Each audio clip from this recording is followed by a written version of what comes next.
నమస్కారం పెనేరు న్యూస్ కి స్వాగతం నా పేరు సంధ్య ముందుగా వార్తల్లోని ముఖ్యాంశాలను ఇప్పుడు చూద్దాం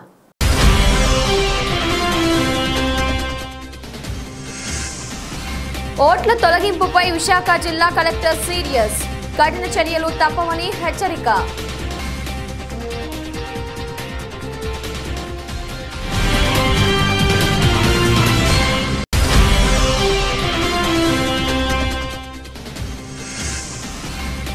ఊపందుకున్న ఉత్తరాంధ్ర జిల్లాల సాధన డిమాండ్ మేధావులతో మాజీ మంత్రి కొనతాల చర్చలు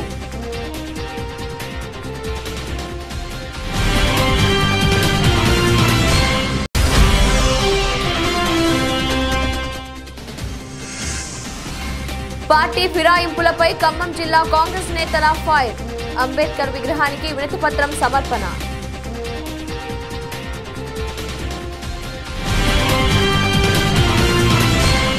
వైఎస్ఆర్ జిల్లా ప్రొద్దుటూరు టీడీపీ టికెట్ వ్యవహారంలో నేతల నుంచి రోజుకో ప్రకటన వెలువడుతోంది. నిన్నటి రోజు మాజీ ఎమ్మెల్యే నంద్యాల వరదరాజుల రెడ్డి తనకే అధిష్టానం టికెట్ కేటాయిస్తుందని డంకా బజాయించి చెప్పారు. అయితే మరో మాజీ ఎమ్మెల్యే మల్లెల లింగారెడ్డి కూడా పార్టీ తనకే టికెట్ ఇస్తుందని ధీమా వ్యక్తం చేశారు. కష్టకాలంలో పార్టీ కోసం పనిచేసిన నాయకుడిని రాష్ట్రంలో తానొక్కడినేనని లింగారెడ్డి చెప్పారు. పార్టీ చేపట్టిన అన్ని సర్వేలు తనకై అనుకూలంగా ఉన్నాయని, గత ఎన్నికల్లో టికెట్ ని త్యాగం చేశానని, ఇప్పుడు త్యాగం చేసే పరిస్థితిలో లేనని లింగారెడ్డి తేల్చి చెప్పారు. టికెట్ ఇస్తే 30 నుంచి 40 వేల మెజార్టీతో గెలుస్తానని, ఇవ్వకపోతే ఇదే ఓట్లు టీడీపీ అసెంబ్లీ పార్లమెంట్ సీట్ల విషయంలో మైనస్ అవుతాయని పార్టీని హెచ్చరించే ధోరణిలో మాజీ ఎమ్మెల్యే లింగారెడ్డి ప్రకటించడం సంచలనం రేపుతోంది. ఆ సర్వేల ప్రకారము నా పేరు తప్ప ఏ పేరు లేదు.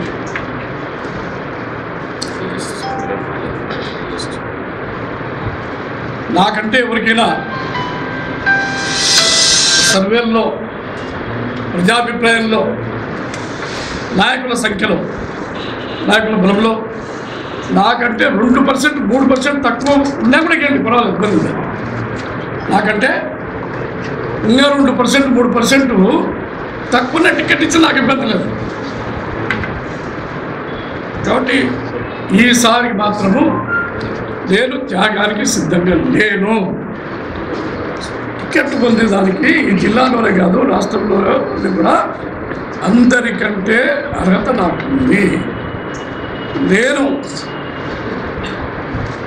30,000 మెజార్టీతో ఖచ్చితంగా నేను గెలుస్తాను. ఎంపీ అభ్యర్థి కూడా ఒక 3-4 వేలు అటు ఇటు ఎంపీ అభ్యర్థి కూడా ఆ మెజార్టీ తెస్తాను. ఇంకా ఎవరి టికెట్ ఇచ్చినా కూడా 40,000 ఓట్లు తగ్గిపోయే ప్రమాదం ఉంది. తెలుగుదేశం పార్టీని కుకటి వేళ్లతో పెకిలించడం మహామహుల చేతే కాలేదు. నీ వల్ల ఏమి అవుతుంది అని టీటీడీ చైర్మన్ పుట్టా సుధాకర్ యాదవ్ మాజీ మంత్రి డిఎల్ రవీంద్రారెడ్డిపై ధ్వజమెత్తారు. కడప జిల్లా మైదుకూరు టీడీపీ కార్యాలయంలో ఏర్పాటు చేసిన విలేకరుల సమావేశంలో టీటీడీ చైర్మన్ పుట్టా సుధాకర్ యాదవ్ మాట్లాడుతూ డిఎల్ రవీంద్రారెడ్డికి తెలుగుదేశం పార్టీని విమర్శించే అర్హత లేదు అని, తెలుగుదేశం పార్టీని కుకటి వేళ్లతో పెకిలించడం మహామహుల చేతే కాలేదు. నీ వల్ల ఏమి అవుతుంది అని, తెలుగుదేశం పార్టీలో నీకు సభ్యత్వం లేదు, నువ్వు పార్టీ కండువా కప్పుకోలేదు, కక్ష సాధింపు చర్యలకు నేను ఎప్పుడూ పాల్పడలేదు, నీ మాదిరి భూముల్ని ఆక్రమించలేదు, అవినీతిని నేను ఎప్పుడూ ప్రోత్సహించలేదు. తెలుగుదేశం పార్టీ అవినీతి రహిత పార్టీ. నేను కానీ మా అమ్మ కానీ ఎప్పుడైనా ఎక్కడైనా కమిషన్లు తీసుకున్నట్లు నిరూపిస్తే దేనికైనా సిద్ధమే. నువ్వు ఎక్కడెక్కడ ఎంత కమిషన్లు తీసుకున్నది నేను నిరూపిస్తా. అభివృద్ధిలో పోటీ పడదాం రండి, ఛాలెంజ్. కుటుంబ సభ్యుల విషయంలో జోక్యం చేసుకోవడం మంచి పద్ధతి కాదు అని హితవు పలికారు. రాజకీయ కుట్రలు చేసినారు. ఈ చరిత్ర మీకుంది కానీ మాకులే చరిత్ర. అట్లా మేమేదో అభివృద్ధి చేసుకుంటూ ప్రజలకు మంచి పని చేసుకుంటూ మేము ముందుకు పోతున్నాము. మీ ఇప్పటికైనా నాయకుడు అంటే ఒక మాట మీద ఉండాలా.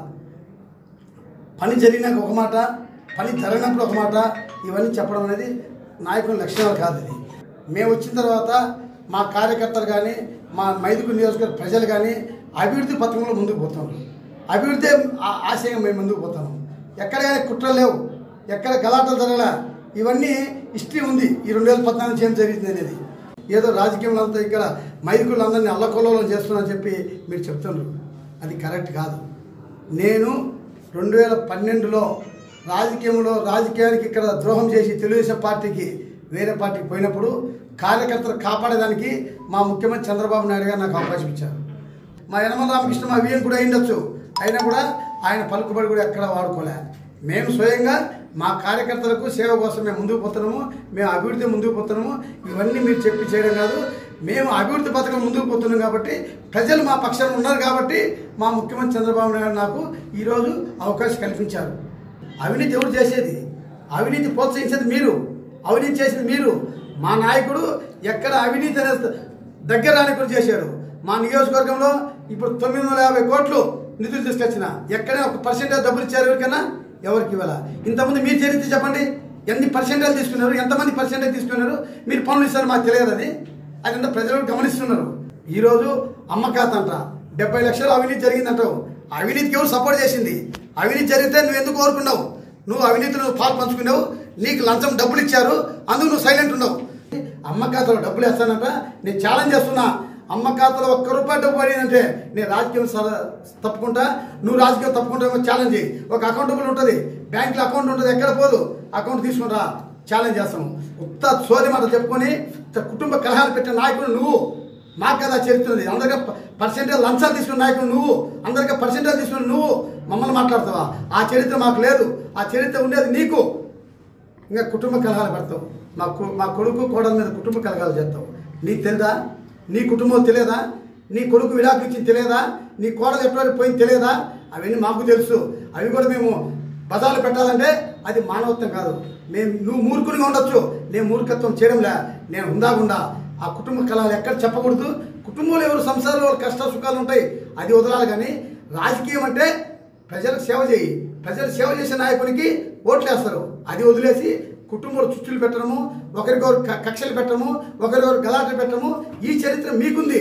లంచాలు తీసుకునే చరిత్ర మీకుంది. ఇవన్నీ వదిలేసి మేము నీతి నిజాయితీ చేసే పార్టీ మా పార్టీ. మా నాయకుడి మీద మా మీద ఒక కుటుంబ కలహాలు చెప్పడం అనేది ఎంతవరకు కరెక్ట్ అని చెప్పి ఈ సందర్భంగా తెలియజేసుకుంటున్నా. ఇవన్నీ ప్రజలు బాగా గమనిస్తున్నారు. మీకు అందరికీ కూడా 2019లో సరైన గుణపాఠం చెప్తారని చెప్పి తెలియజేసుకుంటూ, గోప్యంగా ఉంచాల్సిన ప్రజల వివరాల్ని రాష్ట్ర ప్రభుత్వం సేకరించిందని, దీనిపై ప్రజలు అప్రమత్తంగా ఉండాలన్నారు ప్రొద్దుటూరు ఎమ్మెల్యే రాచమల్లు శివప్రసాద్ రెడ్డి. మంగళవారం తన కార్యాలయంలో విలేకరులతో మాట్లాడుతూ Aadhaar, voter card, bank account, చివరకు ఖాతాదారుని సంతకం వరకు అనేక వ్యక్తిగత వివరాల్ని తీసుకుందని ఆరోపించారు. ప్రజలకు రక్షణగా ఉండాల్సిన ప్రభుత్వమే డేటా చోరీకి పాల్పడిందని ఆయన విమర్శించారు. డేటా చోరీకి బాధ్యులైన వారిని గుర్తించి తక్షణం వారిపై చట్టపరమైన చర్యలు తీసుకోవాలని ఆయన డిమాండ్ చేశారు. ప్రస్తుతం ఉన్న ఆధార్ కార్డు స్థానంలో కొత్త కార్డులు ఇవ్వాలని కోరారు. ఇలాంటి సంస్థలకు అప్పచెప్పి ఈ రాష్ట్రంలో ప్రజల యొక్క ఆస్తిపాస్తులకు కానీ ఓట్లకు కానీ భద్రత లేకుండా చేసిన ఈ నేరం అత్యంత జిగుప్సాకరమైన నేరం. రాజ్యాంగబద్ధంగా జీవితం అంతా తండ్రి కొడుకులను జైల్లో పెట్టినా కూడా తప్పు లేదు. ఈరోజు వీళ్ళు చేసిన ప్రకారము ఓటర్ల ఇంటి దగ్గరికి వచ్చి సర్వే చేసి వీరికి ఉండబడిన టెక్నాలజీ ప్రకారము డాటా అంతా కూడా ప్రభుత్వం ద్వారా వాళ్ళకి అందజేసినారు. కాబట్టి ఎవరు వైఎస్ఆర్ కాంగ్రెస్ పార్టీకి ఇస్తారు, ఎవరు తెలుగుదేశం పార్టీకి ఇస్తారని తెలుసుకునే ఓట్లను 7 ఫారం ద్వారా అప్లై చేసి తొలగించే ప్రయత్నం చేసినారు. గతంలో అయితే ఫారం 7 అప్లై చేస్తే ఓటు తొలగించేవాళ్ళు. ఆ ప్రకారంగా వీళ్ళ ప్లాన్ సక్సెస్ అయినాయి. అది ఫోర్జరీ సిగ్నేచర్ చేసి కూడా మీ క్యాష్ను కూడా ట్రాన్స్ఫర్ చేసే అధికారం ఉంది. మీ ఆస్తిపాస్తుల మీద మీకు పిటిషన్లు పెట్టే అధికారం ఉంది. మిమ్మల్ని బ్లాక్మెయిల్ చేసే అధికారం ఉంది. మీ ఓటు తొలగించే అధికారం ఉంది. ఇంత నేరానికి పాల్పడిన ఈ ఇరువురిని కూడా కఠినంగా శిక్షించాల్సిన అవసరం ఉంది. ప్రజలకు నేను అప్లై చేస్తూ ఉన్నా, నేను ఆధార్ కార్డు మార్చాల్సిన అవసరం ఉంది. ఈరోజు మీకు ప్రభుత్వం మీద ఒత్తిడి తీసుకురావాల్సిన అవసరం ఉంది. బ్యాంకులో మీ అకౌంట్ భద్రపరుచుకొని జాగ్రత్తగా చూసుకోండి. మీ ఓటు జాగ్రత్తగా చూసుకోండి. దీని మీద చైతన్య పడండి. జాగ్రత్త పడకపోతే ప్రమాదం జరిగే ఆస్కారం ఉంది. చట్ట ప్రకారం మాకుండే అవగాహన ప్రకారం అయితే, రాజ్యాంగంలోని రూల్ ప్రకారం అయితే ప్రజల యొక్క రహస్యాలను, ప్రజల యొక్క వివరాలను రహస్యంగా ఉంచాల్సిన ప్రభుత్వం కానీ ఏ వ్యక్తి అయినా కానీ గోప్యానికి భంగం కలిగించి వారి స్వేచ్ఛకు భంగం కలిగించే విధంగా ఇటువంటి వివరాల సేకరణ చేసి ప్రైవేటు సంస్థలకు అప్పచెప్పి ఏదైనా ఇటువంటి తప్పులు చేసినప్పుడు అదే వ్యక్తులకైతే క్రిమినల్ కేసులు, అదే రాజకీయ పార్టీలకైతే ఆ పార్టీనే రద్దు చేయాల్సిన బాధ్యత ఉంది ఎన్నికల కమిషన్. ఈ ప్రకారంగా అయితే తెలుగుదేశం పార్టీ ఎన్నికల కమిషన్ రద్దు చేయాల్సిన పరిస్థితి ఉంది. రద్దు చేయాలని చెప్పి నేను డిమాండ్ చేస్తూ ఉన్నా. ఆ విధంగా మేము కంప్లైంట్ కూడా ఎన్నికల కమిషన్ ఇవ్వబోతున్నాం. ప్రొద్దుటూరు రూరల్ పరిధిలోని సోములవారిపల్లె పంచాయతీలో వైసీపీ ఎన్నికల ప్రచారాన్ని చేపట్టింది. స్థానిక ఎమ్మెల్యే రాచమల్లు శివప్రసాద్ రెడ్డి ఇంటింటికి వెళ్లి ఎన్నికల ప్రచారం చేపట్టారు. రాబోయే ఎన్నికల్లో వైసీపీని గెలిపించాలని కోరారు. సోములవారిపల్లె పంచాయతీలో ఉన్న యాదవ సామాజిక వర్గానికి చెందిన ప్రజలు అధికంగా ఉన్నారని, చాలా ఏళ్లుగా తనకు రాజకీయంగా మంచి బలం ఇస్తున్నారన్నారు. జగన్ అధికారంలోకి రాగానే సోములవారిపల్లె అభివృద్ధికి కృషి చేస్తానని ఎమ్మెల్యే ఈ సందర్భంగా చెప్పారు. ఈ ప్రచార కార్యక్రమంలో వైసీపీ నాయకులు పోరెడ్డి నరసింహారెడ్డి, మురళీధర్ రెడ్డి, చిప్పగిరి ప్రసాద్, మాజీ సర్పంచ్ శేఖర్ తదితరులు పాల్గొన్నారు.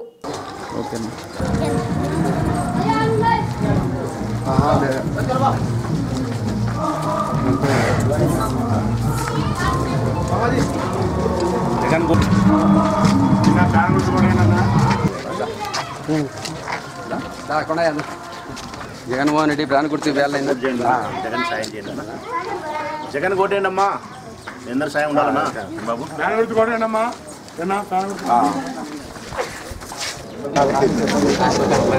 ప్రొద్దుటూరు మండలం సోములవారిపల్లి గ్రామ పంచాయతీ సోములవారిపల్లి గ్రామంలో వైఎస్ఆర్ కాంగ్రెస్ పార్టీ ఎన్నికల ప్రచారం నిర్వహిస్తూ ఉంది. ఈరోజు ఈ గ్రామం అంతా కూడా నేను రాజకీయ జీవితాన్ని ప్రారంభించిన నాటి నుంచి ఈనాటి వరకు ఈ గ్రామంలో ఉండేదంతా ఒకే ఒక కమ్యూనిటీ మేజర్గా ఉంది, యాదవ్.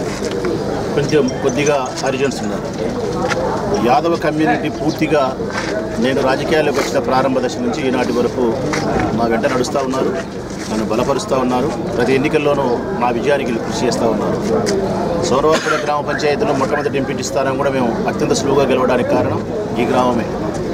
రాజకీయంగా పదే పదే నన్ను బలపరుస్తూ వచ్చి నా యొక్క బలానికి, నా యొక్క ఎదుగుదలకు కారణమైన యాదవులకు హృదయపూర్వకంగా నేను కృతజ్ఞతలు చేస్తాను. ఎంతో సేవ చేయాల్సిన అవసరము, బాధ్యత కూడా ఉంది.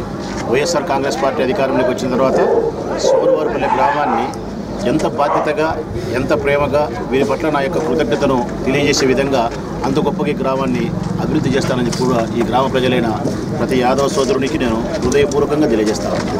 అందుబాటులో ఉన్న పరిజ్ఞానంతో ఓట్లు తొలగించే యత్నానికి పాల్పడితే తగిన చర్యలు తప్పవని విశాఖ జిల్లా కలెక్టర్ కాటమనేని భాస్కర్ హెచ్చరించారు. ఓట్లు తొలగిస్తున్నారంటూ వస్తున్న ఫిర్యాదుపై దర్యాప్తు చేస్తున్నామని చెప్పారు. ఇప్పటి వరకు ఓట్ల తొలగింపుపై 8 కేసులు నమోదైనట్లు చెప్పారు. కొత్త ఓటర్లకు ఇంతవరకు 2,30,030 దరఖాస్తులు వచ్చాయని, అందులో 1,49,410 మందిని అర్హులుగా గుర్తించామని చెప్పారు. ఫారం 7 ఆధారంగా జిల్లాలో 64,340 ఓట్లు తొలగింపునకు ప్రతిపాదనలు వచ్చాయని చెప్పారు. అధికారుల దృష్టికి తీసుకొచ్చి ఆ ఓటు ఏదైతే ఉందో తీసేయాలని చెప్పి రిక్వెస్ట్ చేసేటటువంటి అవకాశం కూడా ఈ ఎన్విఎస్పి పోర్టల్ ద్వారా ప్రొవైడ్ చేయడం జరిగింది. కానీ కొంతమంది దీన్ని మిస్యూజ్ చేస్తూ బ్రతికున్న వాళ్ళ పేర్లు కూడా తొలగించమని రిక్వెస్ట్లు పెట్టడం, ఎవరైతే ఓటర్ లిస్టులో ఉన్నారో వాళ్ళ పరిచయస్తులు, వాళ్ళ చుట్టాల పేరు మీద, అంటే వ్యక్తి పేరు వేరే వాళ్ళ పేరు వాడి దాని ద్వారా రిక్వెస్ట్ పెట్టడం జరుగుతూ ఉంది.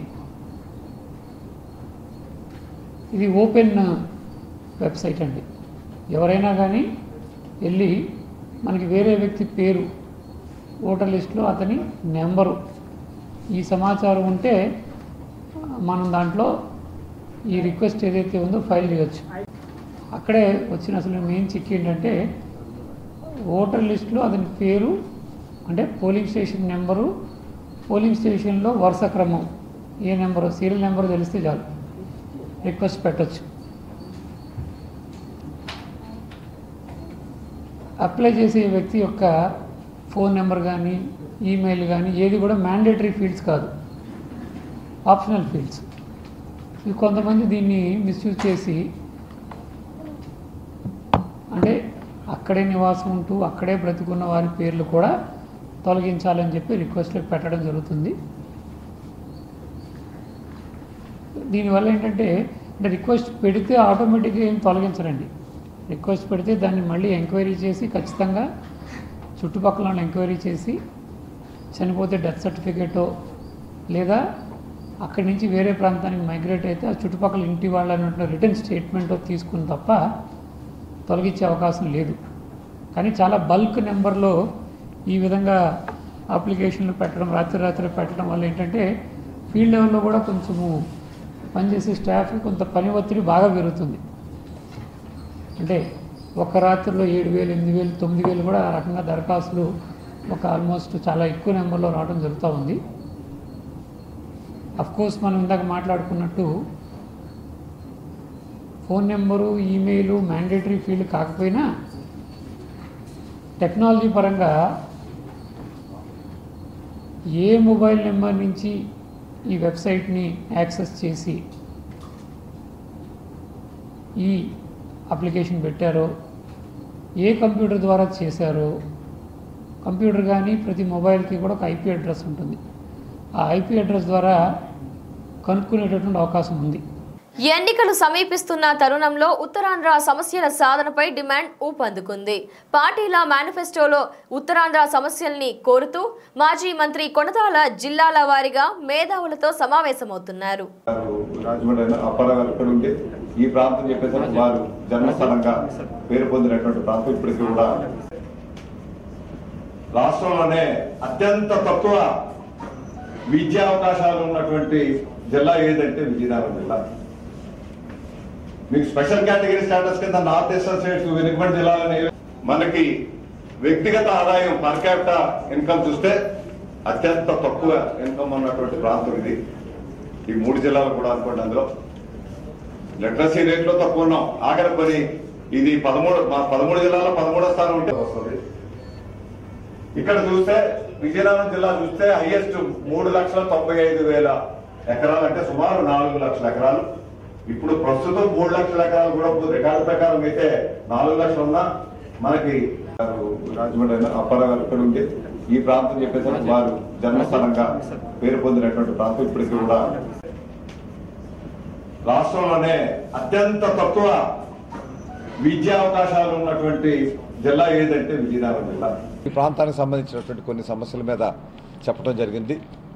వీటన్నిటి కూడా క్రోడీకరించి త్వరలోనే శ్రీకాకుళం జిల్లాలో కూడా ఏర్పాటు చేస్తాం ఈ వారంలో. అది అయిపోయినాక ఒక 10 రోజుల్లో నివేదిక తయారైనాక అన్ని రాజకీయ పార్టీలకు వెళ్తాం. మన 28వ తారీఖున విజయవాడ వెళ్ళి అక్కడ అన్ని రాజకీయ పార్టీలు కూడా మేము ముందైతే ఒక డాక్యుమెంట్ చేసాం. ప్రిలిమినరీగా ఒక డాక్యుమెంట్ ఇచ్చాం, ఒక పేపరు ప్రపోజలు. ఆ ప్రపోజల్ ముందు ఎందుకంటే వారు మేనిఫెస్టో కమిటీలు ఏర్పడినాయి కాబట్టి వాళ్ళు చర్చిస్తున్నారు కాబట్టి వారికి ఇచ్చాం. తదుపరి నివేదిక త్వరలోనే ఒక 10 రోజుల్లోనే ప్రభుత్వాలకి అదేవిధంగా అన్ని రాజకీయ పార్టీలకి కూడా ఇచ్చి వారిని సహకరించమని, ఉత్తరాంధ్ర అభివృద్ధికి ఒక ప్రణాళికాబద్ధంగా ఆ ప్రాంతీయ బోర్డులు వేసి అభివృద్ధి చేయాలని కోరడానికి ఈ కార్యక్రమం ఏర్పాటు చేయడం జరిగింది. ఖమ్మం కాంగ్రెస్ పార్టీలో ఉన్న ఎమ్మెల్యేలను టీఆర్ఎస్ పార్టీలో చేర్చుకోవడాన్ని నిరసిస్తూ ఖమ్మం కాంగ్రెస్ పార్టీ ఆధ్వర్యంలో ఖమ్మం జిల్లా కేంద్రంలో ప్రదర్శన నిర్వహించారు. అంబేద్కర్ విగ్రహానికి వినతిపత్రం సమర్పించారు.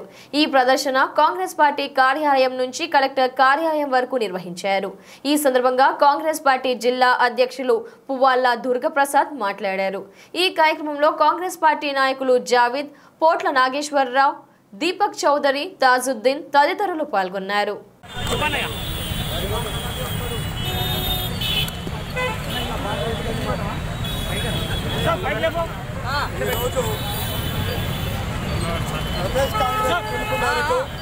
రాష్ట్రంలో టీఆర్ఎస్ ప్రభుత్వం అవలంబిస్తున్నటువంటి ప్రజాస్వామ్య వ్యతిరేక విధానాలు కాంగ్రెస్ పార్టీ ఆధ్వర్యంలో అన్ని జిల్లాలలో కూడా పార్టీ ఫిరాయించినటువంటి ఎమ్మెల్యేలందరినీ కూడా ఆయా పార్టీలకు రాజీనామాలు చేసి వాళ్ళ సభ్యత్వాన్ని రద్దు చేసుకున్న తర్వాతనే మిగతా రాజకీయ పార్టీలలో వాళ్ళు చేరదలుచుకున్న రాజకీయ పార్టీలలో చేరాలని దీన్ని రాజ్యాంగంలో పొందుపరిచినటువంటి విధానాన్ని కానీ దొంగచాటుగా వేరే పార్టీలో గెలిచినటువంటి ఎమ్మెల్యేలని వాళ్ళ సభ్యత్వాన్ని రద్దు చేయకుండా వాళ్ళకి అంతర్గత మద్దతు తెలియజేసే విధంగానే ఈనాడు టీఆర్ఎస్ ప్రభుత్వం విధానాన్ని కొనసాగిస్తూ ఉంది.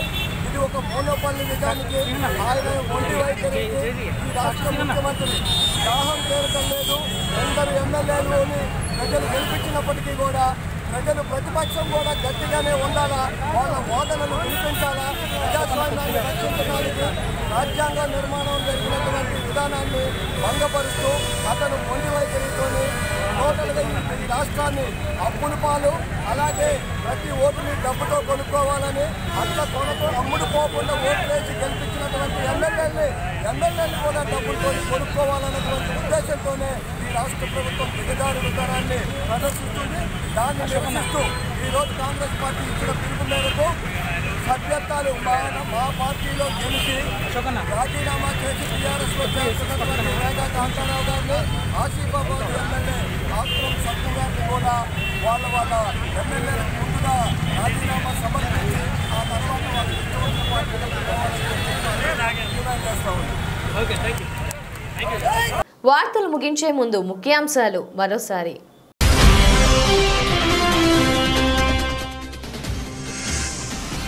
ఓట్ల తొలగింపుపై విశాఖ జిల్లా కలెక్టర్ సీరియస్, కఠిన చర్యలు తప్పవని హెచ్చరిక.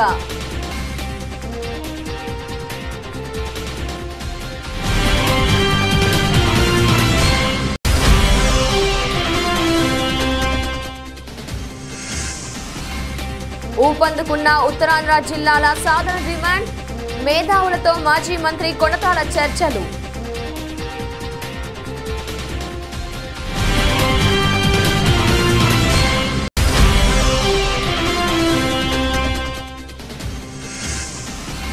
పార్టీ ఫిరాయింపులపై ఖమ్మం జిల్లా కాంగ్రెస్ నేతల ఫైర్, అంబేద్కర్ విగ్రహానికి వినతిపత్రం సమర్పణ.